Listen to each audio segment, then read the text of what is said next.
जानते हैं हर व्यक्ति दुखी क्यों है? बहुत बड़ा कारण है। हर व्यक्ति इसलिए दुखी है क्योंकि आज तमाम इच्छाएं व्यक्ति की उसे परेशान कर रही हैं। आपके सुखी होने का मैं एक मंत्र आपको दे सकता हूं। जिसे सुखी होना हो वो अपनी इच्छाओं को समाप्त कर दे। चाह गई चिंता मिटी मनवा वे परवाह, जिसको कछु ना चाहिए सो ही साहंसाह। जब कुछ नहीं चाहिए तो आपको सब कुछ मिल जाता है, और कुछ चाहिए तो आपको कुछ नहीं मिलता। इसलिए चाह ही मिटा दो। चाह जी से लगी जी जरा हो गया, चाह हरि से लगी जी हरा हो गया। चाह इनकी हमें हरदम चाहिए, और अगर ये चाहे हमें तो फिर क्या चाहिए। ये चाह वहां तक चली जाए कि ये हमें चाहने लग जाए। हम क्या चाहते हैं? हम संसार के तुच्छ प्राणी हैं। हम पत्नी पति परिवार बेटा बेटी मकान पद प्रतिष्ठा, हम घर दुकान मकान के पीछे पड़ रहे हैं। अरे भगवान को चाहो। ये संसार का चाहना कोई चाहना है?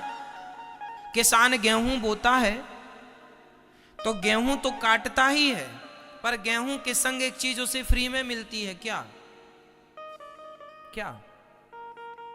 भूसा, भूस। जैसे किसान भूसा के लिए गेहूं नहीं बोता, बोता है गेहूं के लिए, पर गेहूं तो मिलती ही मिलती है, संग उसे फ्री में क्या मिलता है? भूसा। उसी प्रकार ये मनुष्य का शरीर तुमने भगवान को पाने के लिए जन्म लिया है, भगवान को पाने के लिए मनुष्य का शरीर धारण किया है। अरे भगवान को पाने के लक्ष्य से चलते रहो तो संसार का सुख वैभव प्रतिष्ठा पति पत्नी बेटा बेटी भूसे की तरह है, ये तो मिलेंगे ही। अरे गेहूं मिलेगी तो भूसा जाएगा कहाँ? भगवान मिलेंगे तो ये संसार का सुख जाएगा, ये तो मिलेगा ही मिलेगा। लेकिन विडंबना ये है कि हम उस भगवान को छोड़कर भूसे के पीछे भाग रहे। हमें तो भूसा दे दो, भूसा दे दो। ये पत्नी पति बेटा बेटी पैसा पद प्रतिष्ठा जिसके पीछे आप भाग रहे हो, मैं ये नहीं कहता कि पैसे ना कमाओ, कर्म करना बुरा नहीं है, पैसे कमाना बुरा नहीं है, पर उस पैसे में आसक्ति रखना बुरा है। समझ रहे हैं? दो बातें हैं यहां पर। नहीं समझोगे सही तरीके से तो मेरी बात का गलत अर्थ हो जाएगा। पैसा कमाना बुरा नहीं है, मैं ये नहीं कहता कि आप हाथ पे हाथ रखे बैठ जाओ, ऐसे में तो अकर्मण्यता आ जाएगी। पैसा खूब कमाइए, काम खूब कीजिए, पसीना खूब बहाइए, पर जो धन के पीछे आप पागल हैं वो पागलपन धन के पीछे ना होकर वो पागलपन भगवान के पीछे हो तो जीवन संवर जाएगा। वो पागलपन ना हो धन से। हम ये नहीं कहते कि पैसा ना कमाओ, खूब पैसा कमाओ, भगवान करें आपके पास करोड़ों हो अरबों हो खरबों हो, लेकिन उसमें रत्ती भर भी मोहब्बत ना हो। प्रेम तो भगवान से ही हो। पैसे से प्रेम कर लोगे तो किसी का कोई फायदा नहीं है। बताओ, कर लो ना पैसे से प्रेम, है तो आप लोगों को पैसों से प्रेम, क्या फायदा हुआ? और मीराबाई ने पैसों से मोह हटाकर भगवान में मन लगाया। सदियां बीत गई, मीरा भले लोग कहते हैं मर गई, पर आज भी भक्तों के हृदय में जिंदा है।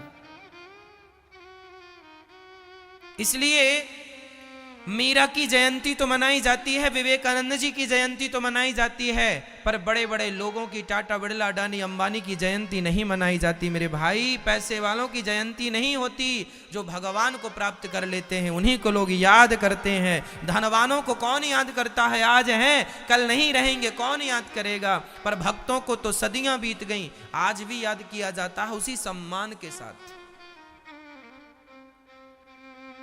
हाँ या ना? इसलिए जीवन में सार तत्व हम आपको समझा रहे हैं कि परिवार बुरा नहीं है, उस परिवार से जो अटैचमेंट है आपका वो बुरा, हम उसके लिए मना कर रहे हैं। जीवन में सुख का मूल क्या है? सुख का मूल है इच्छाओं का परित्याग करना। जी जो है हमारा मन,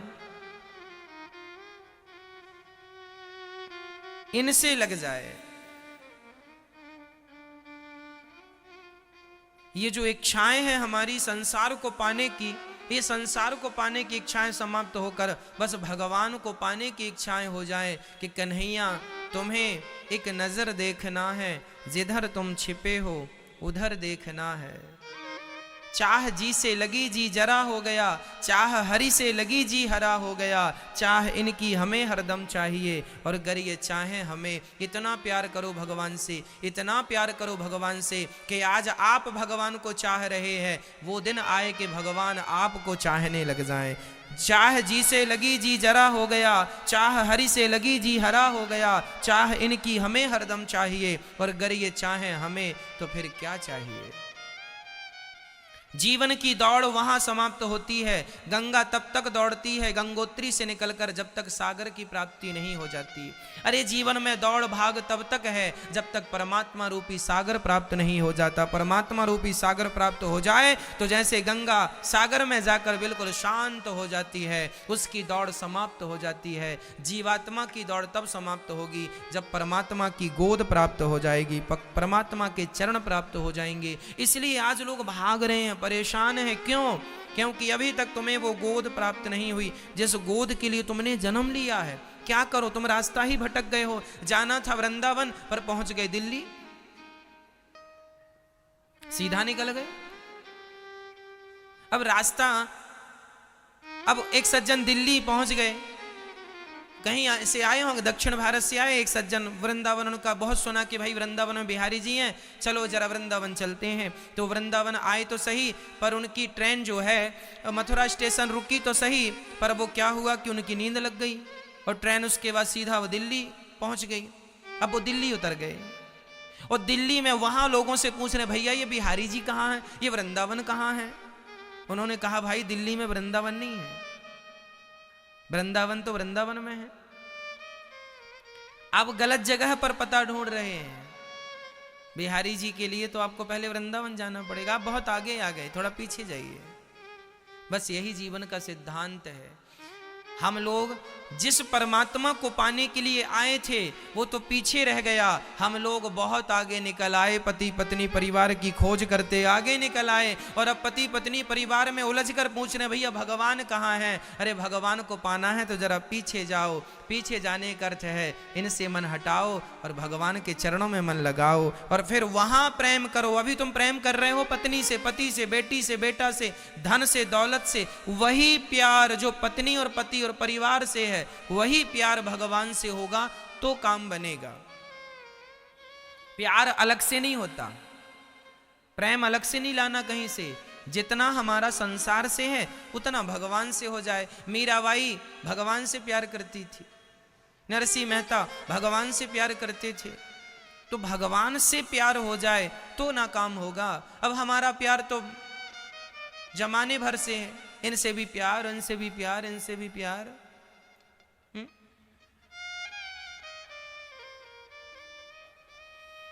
हमारी मैयाएं, अरे भैया ये सुपड़ा हमारा है, ये गैया हमारी है, ये पलंग हमारा है, ये गिलास हमारी है, ये चम्मच हमारी चम्मच तुम्हारे पास कहां से आ गई? हाँ, चोरी करते हो चम्मच की।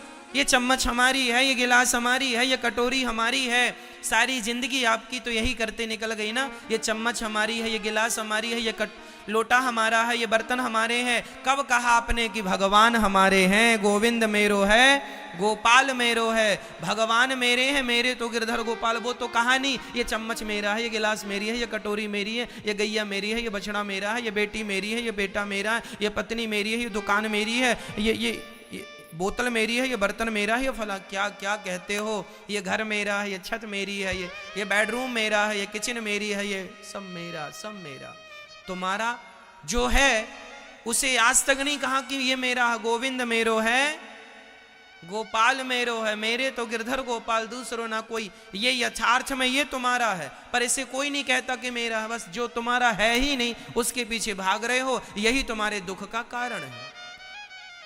जो तुम्हारा है उसे तुम अपना तो मानते नहीं हो, और जो तुम्हारा है नहीं उसके पीछे भाग रहे हो, यही तुम्हारे दुख का मूल कारण है।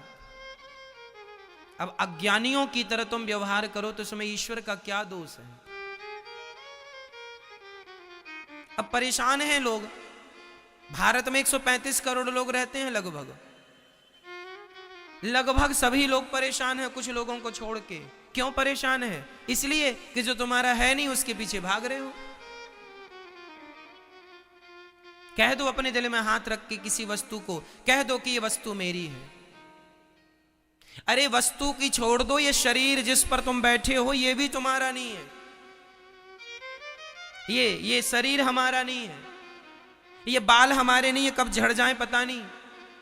ये रोम हमारा नहीं है, कब झड़ जाए पता नहीं। ये हाथ हमारे नहीं है, कब काम करना बंद कर दें पता नहीं। आंख हमारी कब फ्यूज हो जाए पता नहीं। कान हमारे कब पंचर हो जाए पता नहीं। और तुम कह रहे हो गिलास हमारी है, चम्मच हमारा है, कटोरी हमारी है, झुमका हमारा है, साड़ी हमारी है। एक सज्जन लड़ पड़े, है ना। एक मैया एक जगह घूमने गई, घूमने मीन्स चलो वृंदावन आई। तो वहां एक महिला ने अपनी साड़ी सुखाने के लिए टांग दी। तभी वहां पर दूसरी महिला ने भी अपनी साड़ी डाल दी।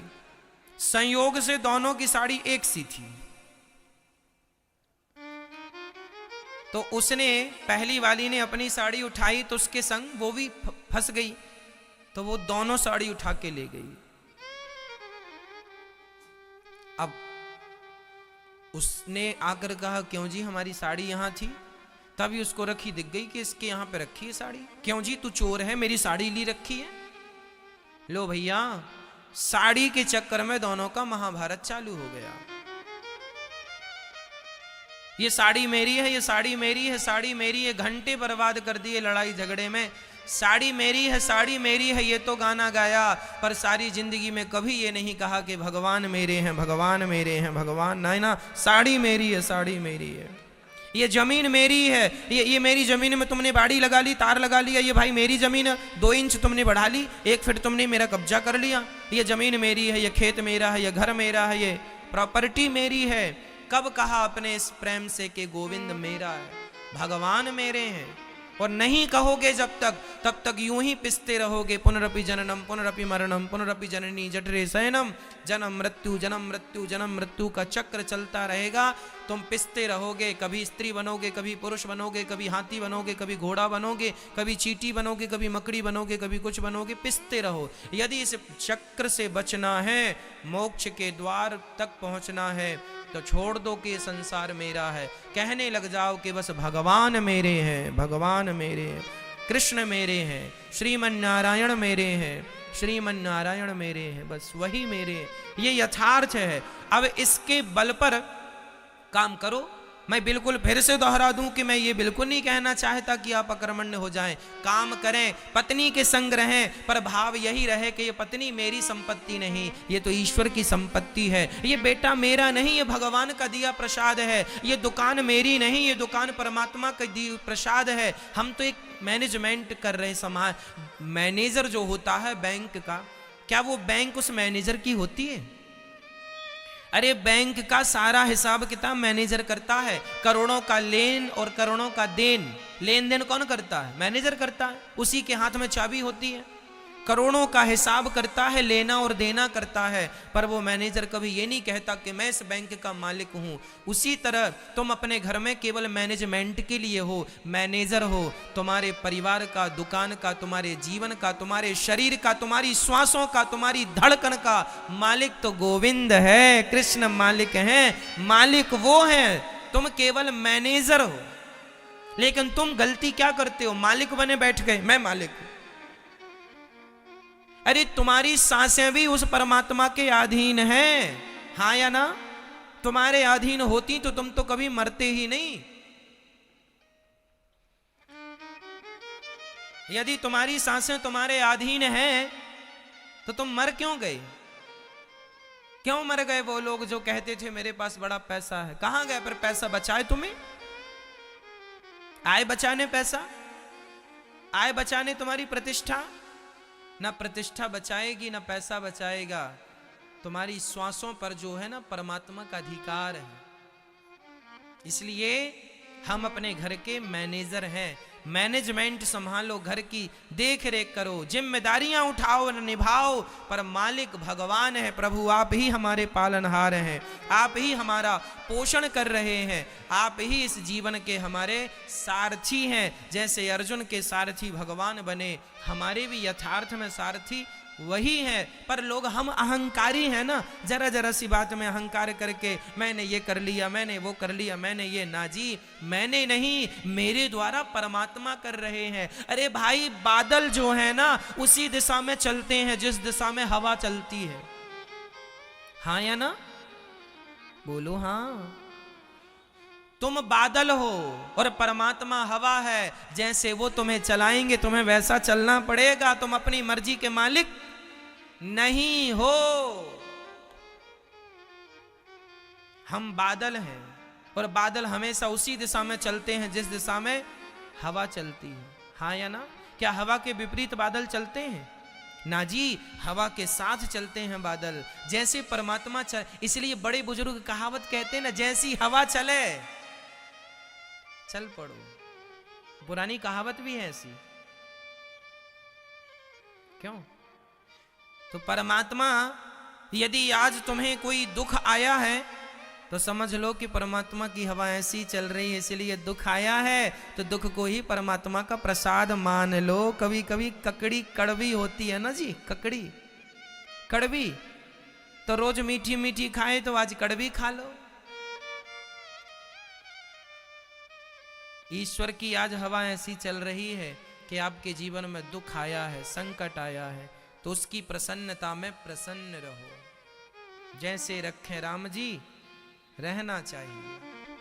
और यदि आज आप लोग बड़े अमीर हो गए हैं और घर बढ़िया, भगवान ने खूब धन दिया है, आप अच्छा काम कर रहे हैं, खूब उन्नति हो रही है, आपका खूब नाम इज्जत बढ़ रही है, बढ़ रहा है, तो समझ लो कि परमात्मा ऐसी ही हवा चला रहे हैं।